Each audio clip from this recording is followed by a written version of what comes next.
A medida provisória 1303 de 2025 coloca as aplicações financeiras na mira do governo. Dessa vez eles capricharam, quase nenhuma aplicação escapou dos novos impostos. Investimentos de renda fixa, como LCI, LCA, CRI, CRA, títulos do Tesouro Direto, CDBs, investimentos de renda variável, como ações e fundos imobiliários e até criptomoedas vão ter algumas isenções cortadas e impostos atualizados. Mas neste vídeo vamos falar especialmente dos impactos nos proventos, como dividendos e JCP do Banco do Brasil, Bradesco e Itaú. Antes mesmo de falar sobre o imposto de 20% e onde ele vai incidir, você precisa saber o que são proventos, dividendos e JCP. Proventos são os valores pagos pelas empresas aos seus acionistas, a nós, investidores, como forma de remuneração. Esse pagamento pode ser em dinheiro, como dividendos e JCP, e também em novas ações, como bonificações e subscrições. Então é coisa boa, ou é dinheiro entrando diretamente na nossa conta, ou a gente ganha ação, como por exemplo na bonificação, que aumenta a nossa quantidade de papéis na empresa. Os dividendos são proventos pagos aos acionistas em dinheiro e é uma parcela do lucro líquido da empresa que é distribuída a nós, acionistas. Esse dinheiro dos dividendos que cai na nossa conta, na conta dos investidores, é isento de imposto de renda, mas isso não quer dizer que a empresa não pagou imposto sobre isso. Ela contabilizou como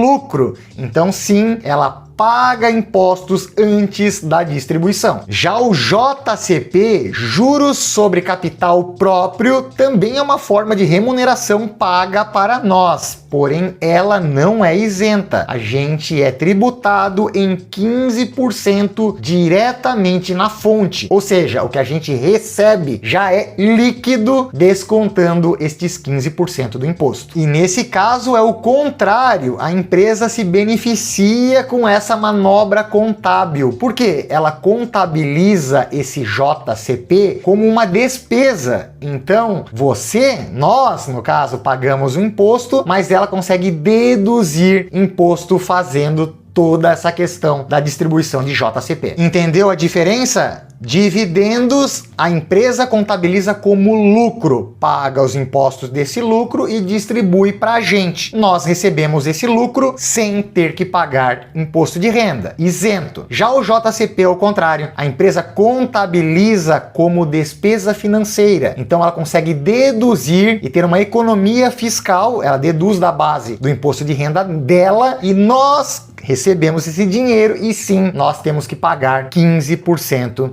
de imposto. Então muitas empresas utilizam essa manobra fiscal do JCP para deduzir os seus impostos, como por exemplo os bancos que a gente vai falar agora. Começando pela ação BBAS3 do Banco do Brasil. Eu estou aqui no mapa de calor dos proventos. Cada marcação dessa aqui em azul é um pagamento de provento que o Banco do Brasil fez para nós investidores. Então temos as colunas, que são cada mês aqui do ano, e aqui as linhas são os últimos 10 anos, de 2015 a 2025, e você pode ver que o Banco do Brasil costuma pagar de 5 a 6 vezes no ano, só que aqui a gente não consegue identificar se é JCP ou se é dividendo. Então, rolando mais para baixo, a gente consegue ter essa informação. A gente vê aqui as datas de pagamento, pegando até 2025, ou seja, daqui para cima, a gente consegue ver que o tipo, na grande maioria, foi JCP. Teve só um dividendo aqui em março, só que a grande maioria é JCP. Se a gente for olhar no histórico mais antigo, a gente pode ver também que JCP é a maioria dos proventos. Olha só.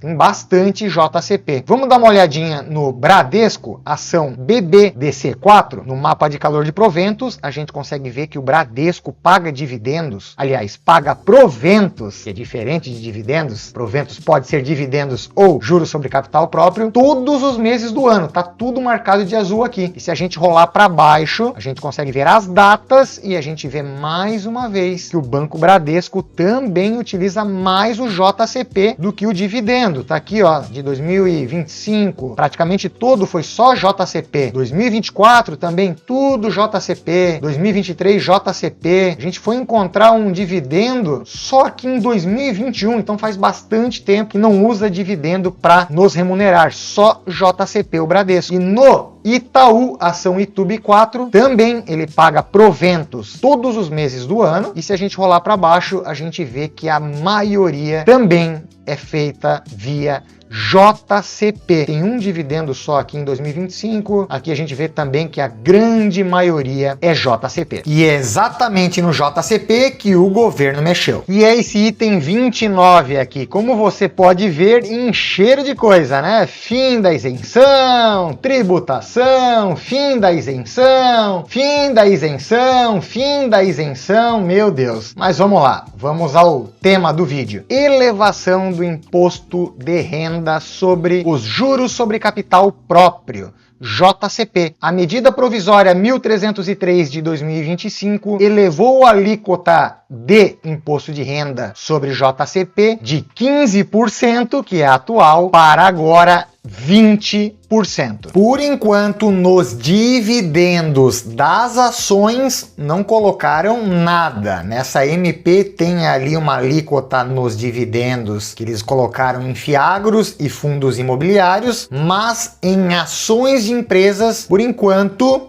continua isento de imposto de renda. Diante de tudo isso, agora que a gente já viu toda a questão do imposto e como ele é aplicado e também a distribuição de proventos via dividendos e via JCP, eu vou falar se isso vai impactar ou não o dinheirinho que cai na nossa conta do Banco do Brasil, do Bradesco e do Itaú. Mas fica comigo até o final, porque eu também vou falar quando esta MP entra em vigor e o que pode acontecer daqui para frente. Meus amigos, a questão é a seguinte: sim, serão impactados, porque como vocês viram, basicamente eles utilizam o JCP para fazer a distribuição. Então o nosso dinheirinho vai ser impactado sim. Antes era 15%, agora mudou para 20% o imposto sobre o JCP. Ou seja, um aumento aí de 33%, foi 1/3 do valor, de 15 para 20. Então isso vai tornar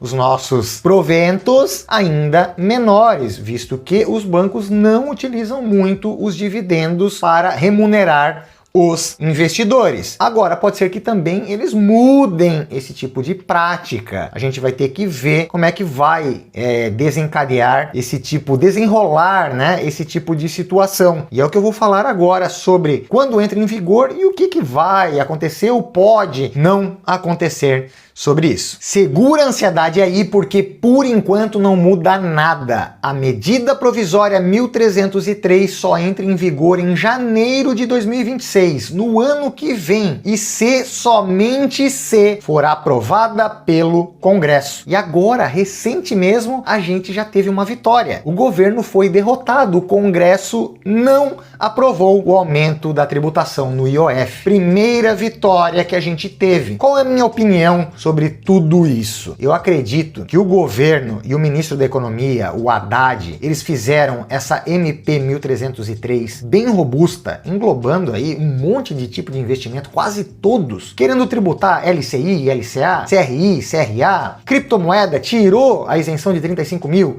e taca-lhe imposto para qualquer venda. Ação, tirou a isenção de 20 mil e taca-lhe imposto para qualquer venda. A questão também de tributação do dividendo de fiagro, fundo imobiliário, a questão do aumento do JCP e outras coisas mais, tá? Tem mais coisas nesse pacotão de aumento e corte de isenção. Por que eles fizeram isso? Para ganhar gordura. Eles já estão percebendo que não vai ser aprovado tudo isso. O Congresso acabou de não aprovar o IOF. Então, eles encheram de gordura, como quem diz assim, vamos colocar bastante massa nesse negócio, para a hora que chegar o Congresso, eles picotar lá e pelo menos aprovar uma coisa ou outra, para eles não saírem de mão abanando. Então eu acredito muito nisso, muita calma nessa hora. O investidor ansioso, o investidor que investe em cima dessas questões antecipadamente, acaba fazendo bobeira. Tem muitas pessoas aí que saíram vendendo, tomando prejuízo em ações, em fundos imobiliários de algo que nem concreto ainda é. A questão do fundo imobiliário e dos fiagros, que não é tema deste vídeo, mas só para vocês saberem, tem a bancada ruralista lá dentro que é muito forte, a bancada do empreendedorismo muito forte lá dentro, que já não aprovaram antes, não vão aprovar de novo, e eles estão até mudando a lei para blindar mais ainda os dividendos, né, e a isenção na estrutura, na cadeia dos fundos imobiliários e dos fiagros. Então muita calma nessa hora, pessoal. Vamos aguardar as cenas dos próximos capítulos. O burburinho não é bom, a insegurança que a gente está vivendo, política, jurídica, nos investimentos, enfim, em tudo, traz um ar muito ruim e a gente fica abalado e acaba agindo na emoção e fazendo besteira. Vamos esperar acontecer, vida que segue, os investimentos estão atrativos, boas empresas estão descontadas e a gente tem que aproveitar este momento. É isso que eu tenho para dizer para vocês hoje. Grande abraço e ó, bora pra cima!